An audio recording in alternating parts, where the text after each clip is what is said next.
highly inappropriate.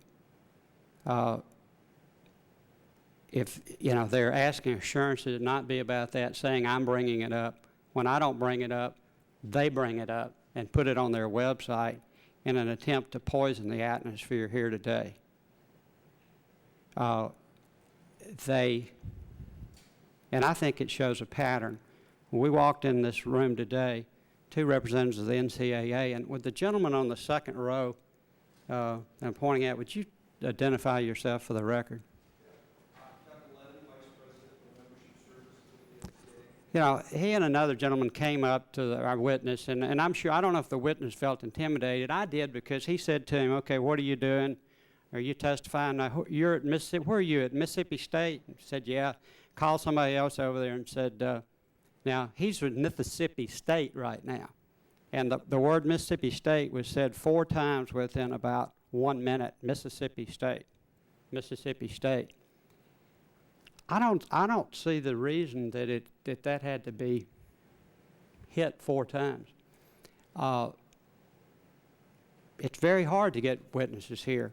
The NCAA made several calls about Mr. Bloom, asking that he not testify.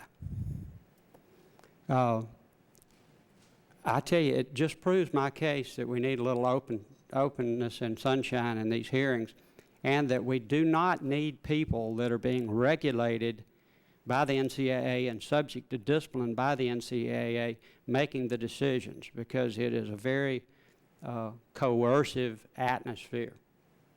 And I've simply said, let's have public hearings. Let's have an independent trial of the fact, which is nothing more than the NCAA actually said in 1992. I have the articles.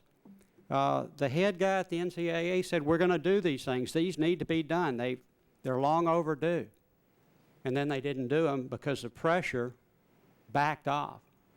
And I've never advocated, and let no one have any innuendo that I've advocated that I think Congress ought to come in and run amateur athletics. I've never said that, and never intimated that. I simply hope that the NCAA will take the steps that they assured the American people publicly back in 91 and 92, the 2 things they said they'd do. And also look at Tom Osborne's testimony here this morning, where he actually almost puts athletes, this body is for the interest of athletes, but they almost put athletes in an impossible situation where they pay for the cost of the scholarship, but they don't pay them their cost of living, and most of them come from poor families. They don't do that. Why, I don't know. Maybe it's to save money, so there's more money for the organization and less for the student. But it is the student that generates these revenue, and I would say to him, look at Tom Osborne's testimony today and his suggestion that you ought to compensate for the cost of attendance rather than the cost of education. It would clean up the system to a great extent. It would help student athletes. They can't have part-time jobs, at least at the major institutions, because of the demands on their time.